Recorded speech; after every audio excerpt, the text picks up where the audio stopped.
Saudara-saudara pendengar yang kami kasihi dimanapun Anda berada, Anda kembali bersama kami dalam acara Telaga Tegur Sapa Gembala Keluarga. Saya Gunawan Santoso dari Lembaga Bina Keluarga Kristen akan berbincang-bincang dengan Bapak Pendeta Dr. Paul Gunadi. Beliau adalah seorang pakar dalam bidang konseling. Perbincangan kami kali ini tentang hidup dalam kejujuran. Kami percaya acara ini pasti bermanfaat bagi kita sekalian. Dan dari studio kami mengucapkan selamat mengikuti.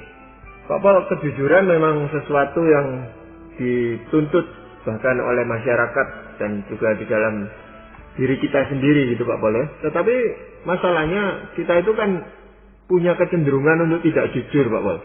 Nah ini bagaimana Pak Paul? Apa yang akan kita perbincangkan di dalam kesempatan yang penting ini? Kita akan membahas tentang hidup dalam kejujuran Pak Gunawan. Nah memang di zaman kita ini kejujuran makin hari makin langka.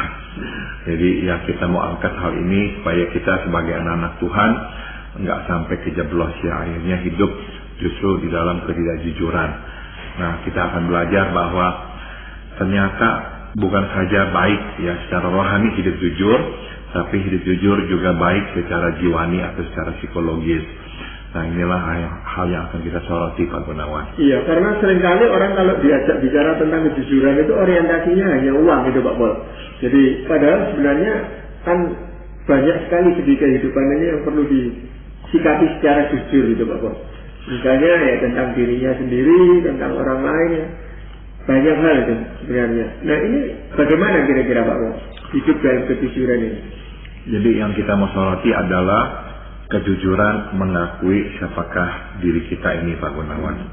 Nah, seringkali memang kita ini nggak berani jujur ya, karena kita itu tuh tidak mau mengakui kekurangan kita. Daripada kita mengakui kekurangan kita, akhirnya kita itu tuh menciptakan sebuah diri yang berbeda. Nah, memang kita secara ya perkataan akan ngomong, wah memang nggak ada yang sempurna manusia di dunia ini. Namun seringkali diam-diam dalam hati kita menyambungnya dengan kecuali saya. Artinya semua orang gak ada yang sempurna kecuali saya.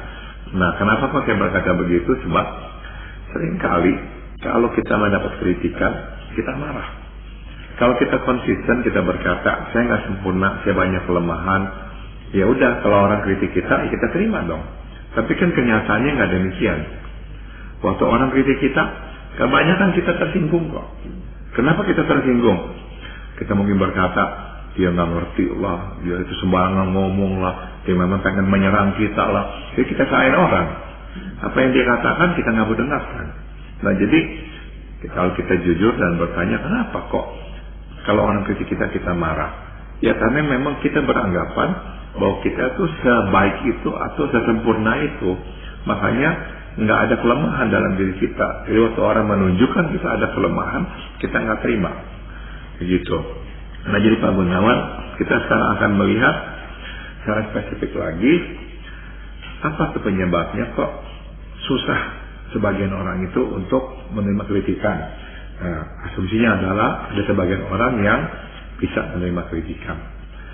Yang pertama, orang yang susah sekali menerima kritikan akhirnya nggak bisa melihat dirinya apa adanya. Orang yang beranggapan dia itu di atas orang lain. Dia lebih jago, dia lebih hebat, dia lebih pinter. Nah, akhirnya dianggap semua orang di bawah dia. Akhirnya kalau dia menerima teguran atau masukan dari orang, dia nggak akan terima karena dia beranggapan saya lebih tahu daripada engkau.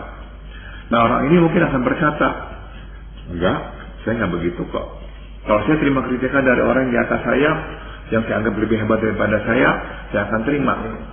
Masalahnya adalah di mata dia, orang yang di atas dia hampir nggak ada, satu dua orang aja. Semua orang di dunia di bawah dia, kecuali satu dua orang itu. Nah berarti memang ada yang keliru ya tentang cara pandangnya. Dia melihat dirinya memang sehebat dan sebesar itu.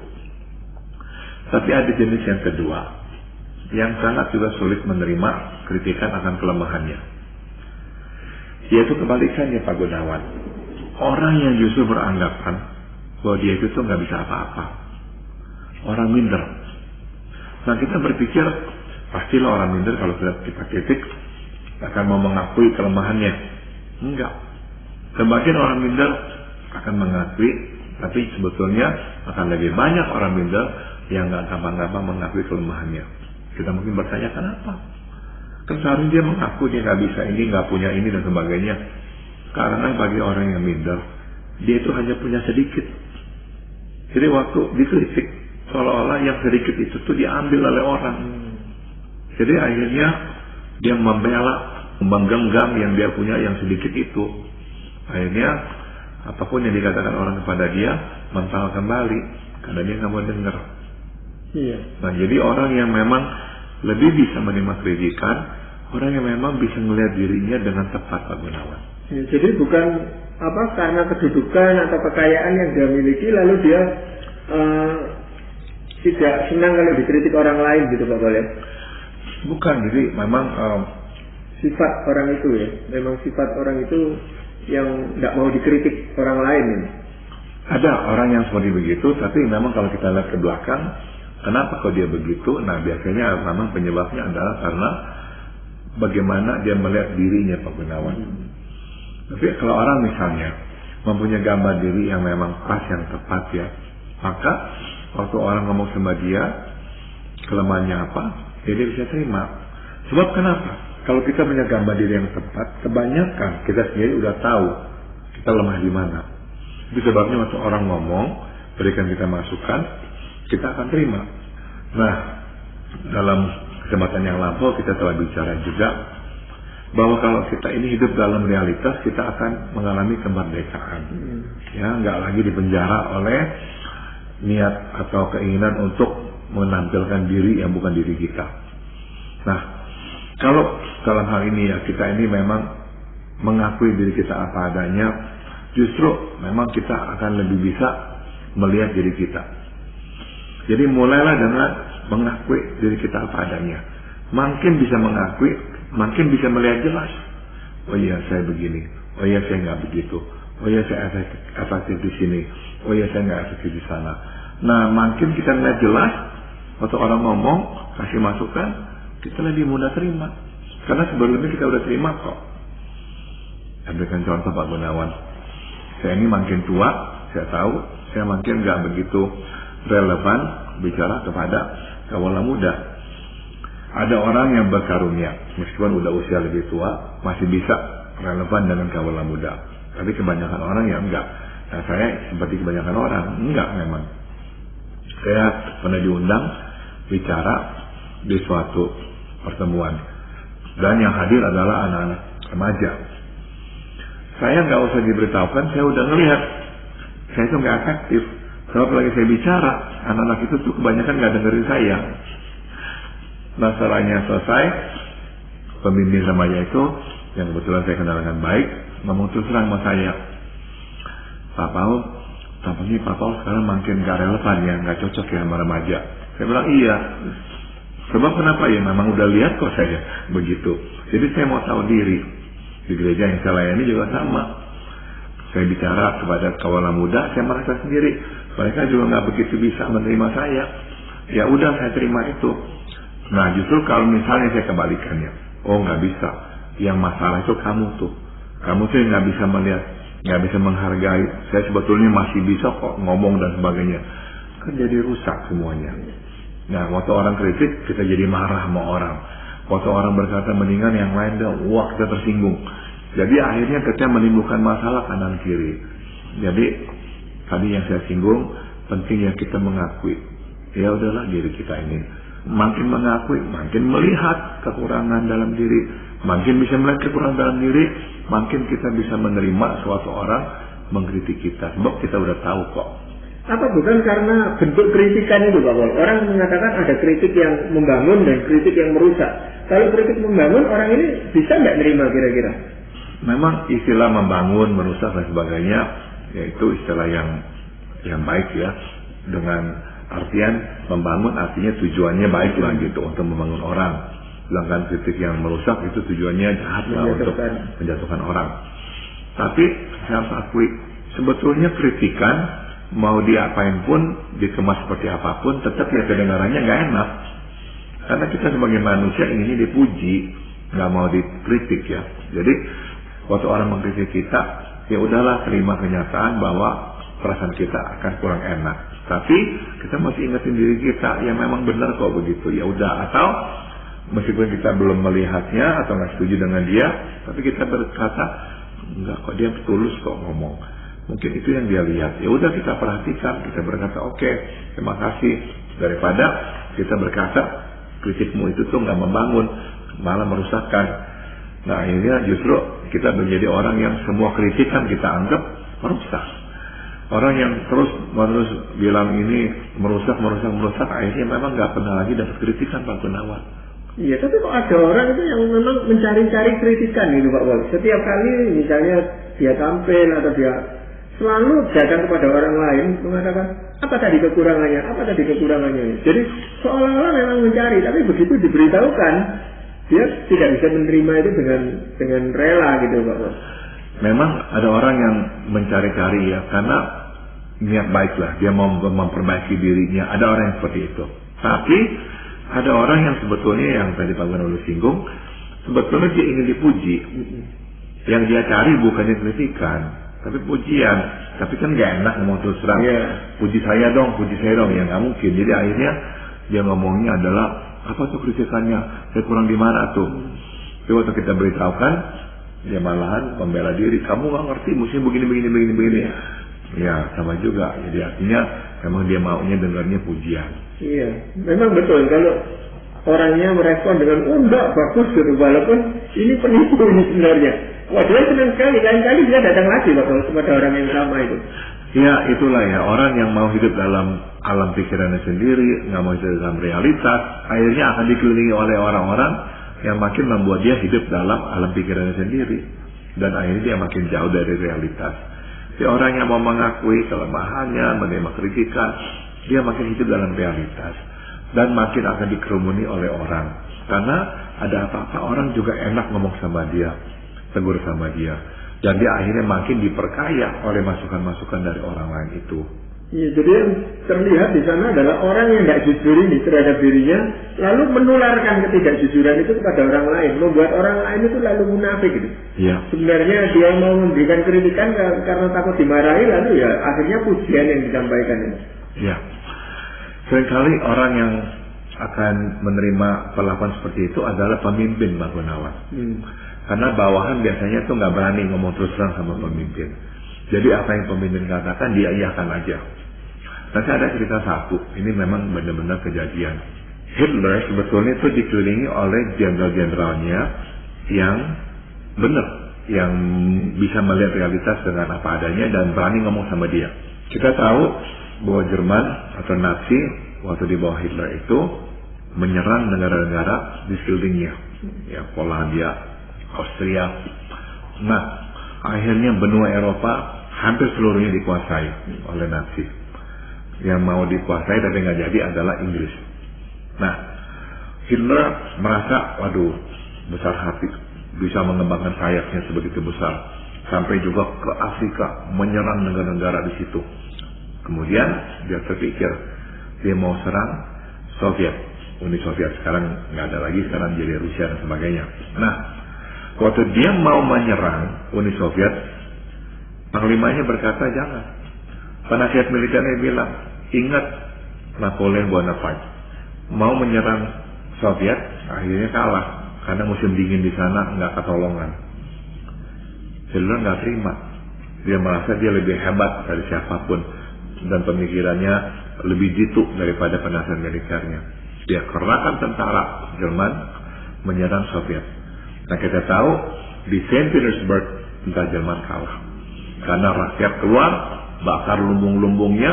Begitu tentara Jerman masuk, habis nggak ada makanan, musim dingin tiba, mati bukan karena tembak, mati karena kelaparan dan kedinginan. Akhirnya Hitler mengakui nggak bisa, mundur, tarik. Itu awal dari sebetulnya kekalahannya. Sebab setelah itu nggak lama kemudian dia makin kalah. Nah ini contoh orang yang berpikir terlalu hebat. Dia nggak pernah bisa salah. Akhirnya benar-benar kejeblos dia salah. Iya, memang harus sebenarnya kita itu mendengarkan masukan dari orang lain untuk kedepannya lebih baik lagi gitu Pak, boleh? Betul Pak Gunawan. Nah, kalau hidup dalam kejujuran ini selain tentang kritik-kritik tadi itu, apakah ada sisi yang lain Pak? Ada, yaitu saya ambil dari Amsal 12 ayat 19. Bibir yang mengatakan kebenaran tetap untuk selama-lamanya, tapi lidah dusta hanya untuk sekejap mata. Bibir yang mengatakan kebenaran tetap untuk selama-lamanya, tapi lidah dusta hanya untuk sekejap mata. Dari firman Tuhan ini kita belajar menyatakan kebenaran itu permanen, berjangka panjang efeknya. Berkata bohong atau dusta itu efeknya sementara, nggak akan permanen. Nah, dusta adalah sebetulnya salah satu bentuk lari dari realitas, nggak mau hidup di dalam ketidakjujuran. Orang yang akhirnya hidup dalam ketidakjujuran nggak bisa membangun apapun dalam hidupnya yang akan bertahan lama, pasti akan cepat rontok. Jadi sekali lagi penting sekali kita hidup dalam kejujuran kalau kita mau meninggalkan dampak yang panjang. Nah, saya berikan contoh dari Alkitab. Sewaktu Petrus bersama-sama dengan orang-orang non-Yahudi, nah dia itu berani makan sama-sama, ya. Kemudian datanglah orang-orang Yahudi. Begitu datang orang-orang Yahudi, Petrus nggak berani makan sama-sama orang-orang non-Yahudi. Nah, yang melihat itu adalah Paulus. Dicatat di Galatia. Paulus marah lihat Petrus kok begitu munafik. Dia tegur Petrus. Padahal yang Petrus itu kan rasul senior, Paulus itu junior. Tapi dia lihat ini nggak benar, dia tegur. Nah, puji Tuhan, Petrus terima, Petrus dengar. Makanya kita tahu di Alkitab, Petrus juga memuji Paulus. Dia nggak sakit hati, dia terima. Nah, inilah pentingnya mengatakan yang benar. Gara-gara Paulus mengatakan yang benar, terselamatkanlah Petrus dari dosa kemunafikan. Dia membangun sesuatu yang panjang dan yang indah. Kalau misalnya Paulus nggak mau mengatakan yang benar, mungkin saja Petrus makin terjerumus ke dalam dosa. Dan akhirnya nantinya nggak bisa dipakai Tuhan dengan meluas. Nah, justru gara-gara Paulus berani berkata benar, efeknya itu panjang dan baik. Begitu. Ya. Tapi memang untuk berkata benar itu juga kadang-kadang sulit buat kita sendiri Pak Paul, karena seringkali dampaknya itu ke kita. Jadi tadi saya itu berani mengatakan hal itu ya. Tapi tidak semua orang punya keberanian seperti itu, apalagi ngomong dengan seniornya atau atasannya atau orang tuanya, kan tidak berani gitu Pak. Betul. Udah tentu kita memang harus bijaksana ya dalam menyampaikan kebenaran, jangan sampai kita itu jadinya kurang ajar. Nah, apalagi kalau kita mau menyampaikan kebenaran kepada orang yang lebih tua, penting sekali kita santun.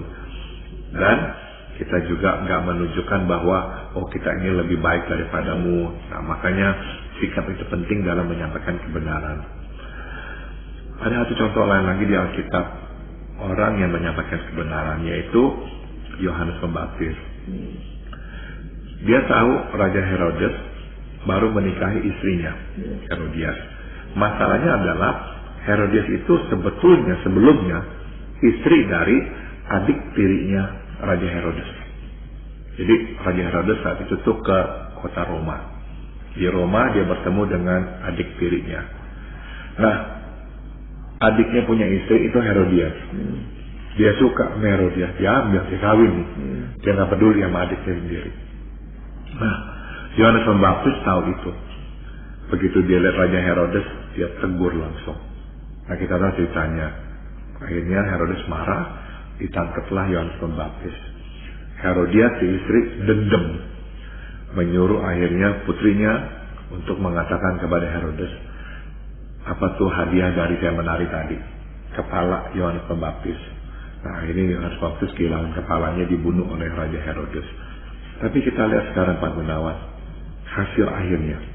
Perbuatan Yohanes Pembaptis berjangka panjang, berbuah sampai sekarang. Kehidupan Herodes pendek. Herodes Antipas itu tuh yang jahat itu. Kemudian itu tuh berambisi mau menguasai seluruh Israel. Tapi raja yang lain buru-buru ke Roma, beritahu Roma bahwa Herodes itu tuh mau menggulingkan Roma, padahal sih enggak. Dia hanya mau menguasai Israel. Kaisar Roma begitu tahu, karena memang dia kan yang memang menguasai Israel. Begitu tahu, tangkap Herodes, masukkan ke pembuangan, dibuang ke Prancis. Herodias ikut dibuang sama Herodes. Dua-dua mati di pembuangan. Pendek sekali kebohongannya Herodes. Berumur jagung, pendek. Tapi kebenaran yang dikumandangkan oleh Yohanes Pembaptis berumur panjang sampai hari ini. Namun risikonya kepalanya hilang, Pak Boy. Dan ini yang sulit bagi banyak orang untuk mengungkapkan kebenaran itu. Tahu dia bahwa harus mengungkapkan kebenaran, tapi untuk mengatakannya ini dia mikir 7 kali karena itu takut kehilangan kepalanya gitu, Pak Boy. Itu memang tantangan atau harga yang besar yang harus kita bayar. Nah, udah tentu kita bisa memulai dari hal-hal kecil, Pak Gunawan. Dari hal-hal kecil kita belajarlah berkata jujur apa adanya. Jangan biasakan diri untuk berkelit. Jangan biasakan diri untuk melihat arah angin kemana nih. Jadi saya mau ambil yang amannya aja deh. Jangan. Yang benar yang benar. Ya salah ya salah. Nah, orang yang seperti itulah yang bisa dipakai oleh Tuhan. Kalau kita itu tuh nggak bisa berkata kebenaran, ya nggak mungkin Tuhan bisa memakai kita. Nah, jadi ada 2 langkah yang bisa saya sarankan, Pak Gunawan. Bagaimana tuh akhirnya supaya kita bisa berkata benar kepada orang. Yang pertama adalah kita memang nggak bisa mesti menerima realitas. Kita nggak mungkin bisa berkata benar kalau kitanya nggak menerima realitas. Saya berikan contoh. Waktu saya dulu bekerja di sebuah rumah sakit jiwa, ada seorang ibu masuk ke dalam rumah perawatan kami.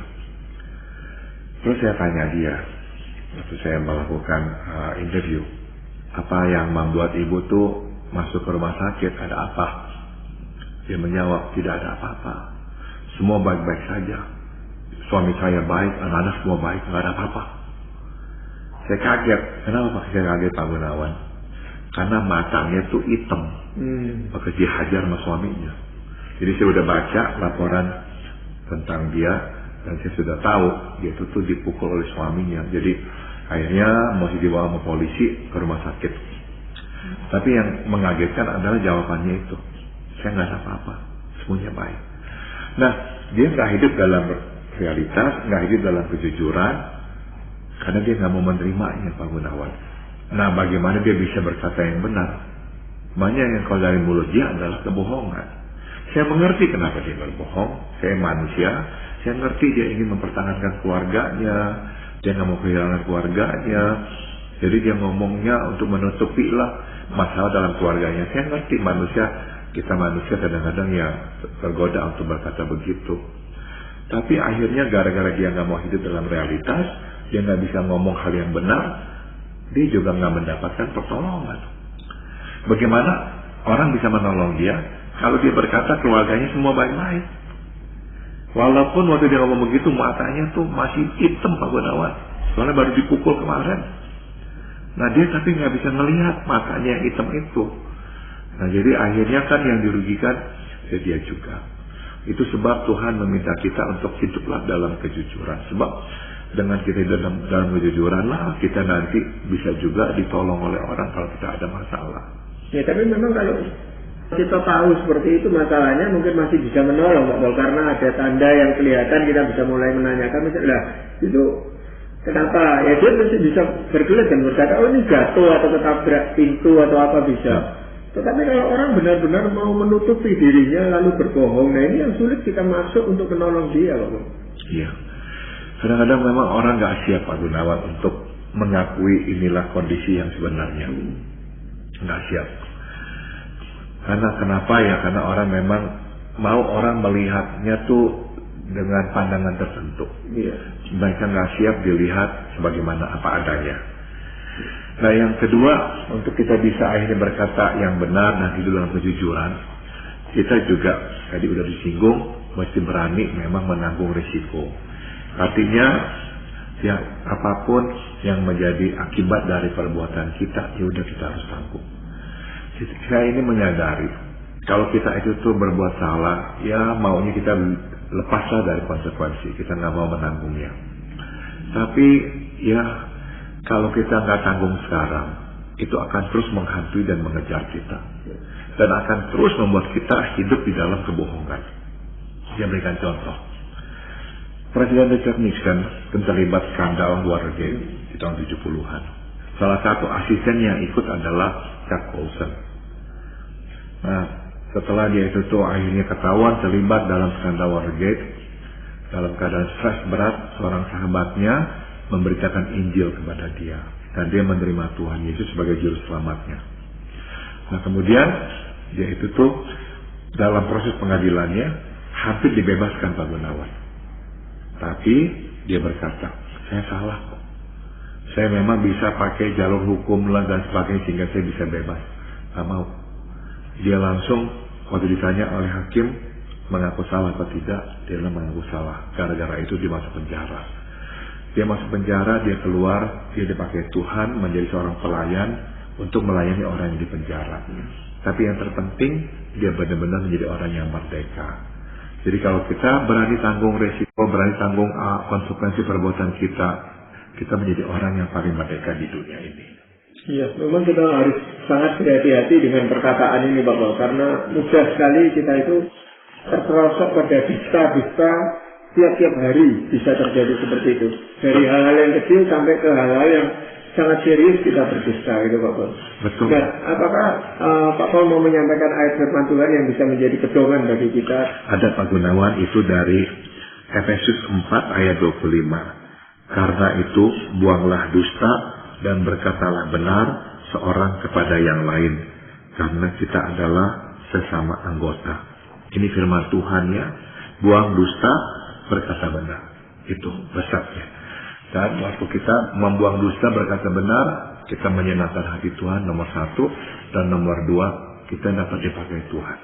Baik, terima kasih Pak Paul untuk perbincangan kali ini, dan para pendengar sekalian, kami mengucapkan banyak terima kasih Anda telah mengikuti perbincangan kami dengan Bapak Pendeta Dr. Paul Gunadi dalam acara Telaga Tegur Sapa Gembala Keluarga. Kami baru saja berbincang-bincang tentang hidup dalam kejujuran. Bagi Anda yang berminat untuk mengetahui lebih lanjut mengenai acara ini, silakan menghubungi kami lewat surat. Alamatkan surat Anda ke Lembaga Bina Keluarga Kristen atau LBKK, Jalan Cimanuk 56, Malang.